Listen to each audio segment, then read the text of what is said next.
I had every intention of slow stitching yesterday afternoon. The fire lit, pot of tea beside me, a bit of stitching on my lap. Sounds idyllic, doesn't it? But somehow... Well, this is it, the much needed break in the constant downpours and relentless winds.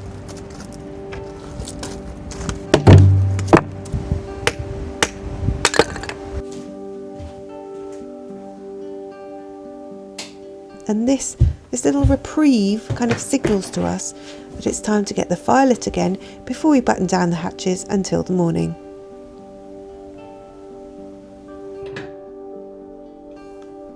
Of course, I ought to make peace with the weather this weekend, slow down, enjoy a cosy little cottage, but, well, that familiar kind of restless feeling creeps in because, well, the weekend has passed again, hasn't it? It always seems to do that, doesn't it? And soon the afternoon will turn into early evening and then, well, it's gone.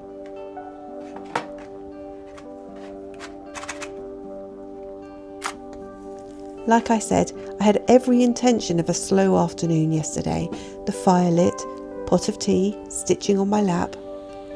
But somehow it didn't happen. Why? Well, life quietly filled the space instead. It has a habit of doing that, doesn't it? I sat with that familiar feeling, and it just dawned on me that creativity is something we only tend to do when everything else is done. A luxury? Well, not something that belongs to every day, certainly. And to me, creativity often feels like a luxury, not something that belongs in the everyday. Am I alone in this? How about you?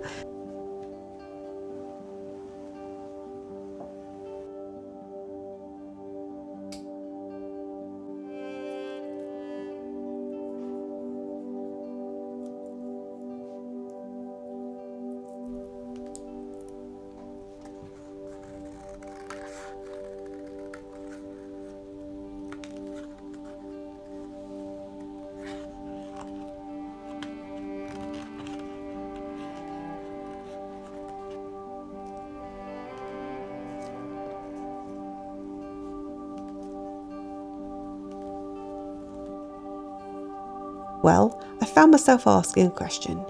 How do I make creativity part of everyday life rather than something I save for when there's time? Of course, treating it like a luxury, something to be savoured, well, it's a bit of a double-edged sword really, isn't it? Half the fun is looking forward to it, having loads of ideas in your head, what you're going to do, but, well, a jumble of ideas alone doesn't actually give us that free afternoon, does it? So this is it. I've decided to approach it a bit differently. So little things, half an hour or even a quarter of an hour things, they all add up eventually, don't they? If you do them often enough, that is. So I'm doing one of those small things now. I haven't planned anything in particular, I haven't prepared. So it might really be something so simple, but regardless, I thought I might just sit down and see what happens. Fabric on my lap, needle in my hand.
Oh no, not again.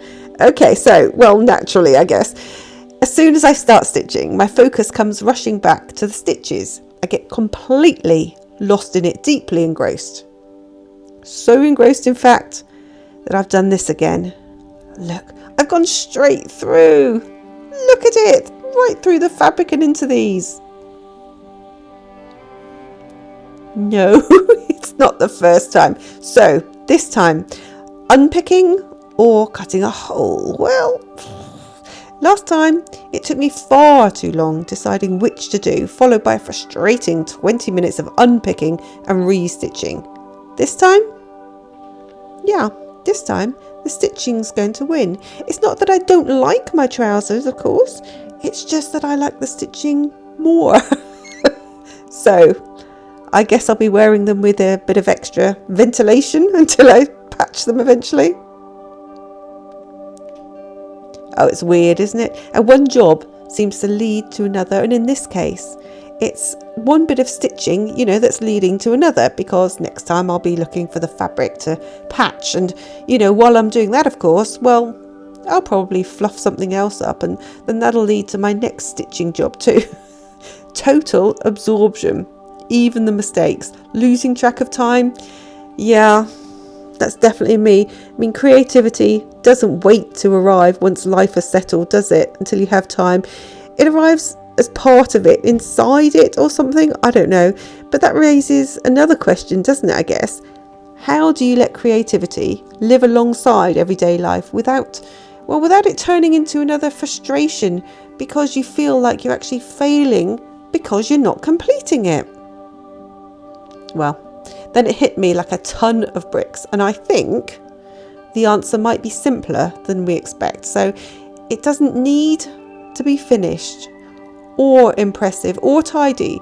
It just needs to be, well, there on the table in the middle of the day, or a couple of hours in the late afternoon or early evening, and on your lap. And yes, the irony of me having all those empty embroidery hoops stuffed into the back of a corner, they're still unused. Yeah, it isn't lost on me. But, I guess I'm just not that bright. So this afternoon's stitching hasn't gone strictly to plan. Well, okay, not plan, because I didn't have one, did I? But that's okay. I'm going to look at it as an opportunity to breathe new life into old things. And when I do finally patch these trousers, I might wear my dressing gown, just in case. But seriously, if, like me, you've been waiting for the right time, the right mood, the right afternoon, well, I wonder what would happen if we didn't wait, that is. What if we stop? Give ourselves 20 minutes between whatever weekend jobs we're doing. Pick up our stitching just to see if anything comes of it. No plan, no expectation, just space, and maybe even a couple of scraps. In a little cottage lives a little wardrobe, and right at the back is a small pile of clothes that's just waiting to be repaired, reworked, revived. So, hey, what's one more pair of trousers with a new air vent? Now, I realise this might seem quite an odd place to store my stitching, but, well, what can I say? For me, it works. I don't have any particular plan. I didn't know what I was going to stitch or what I was going to do with it afterwards, did I? I'll probably make some more oak leaves and, turn them into a wreath of some kind eventually, and maybe I'll turn the stitching into a little hanging like this other one. I mean, the colours, they're similar, so I think it'll look fine, but probably a little bit smaller, or I could frame it, or I could use it as a small piece of a bag on the front as decoration, or I could do a million other things with it, couldn't I? But if I'm really going to lean into this idea of slow stitching, of stitching because I want to, not because I need to, then I think I'll just leave it here. Leave it pinned here for a minute. It's a lovely feeling, freeing almost, when I can make this little piece of something and just let it rest. No doubt, it'll let me know when it wants to become part of something, when it's ready, maybe this week, maybe next week, who knows? Of course, I'll leave a link here to the video when I start mending my trousers. And if you're watching this before I've had my next moment in daily life to save the trousers, watch this other video and subscribe so you don't miss it.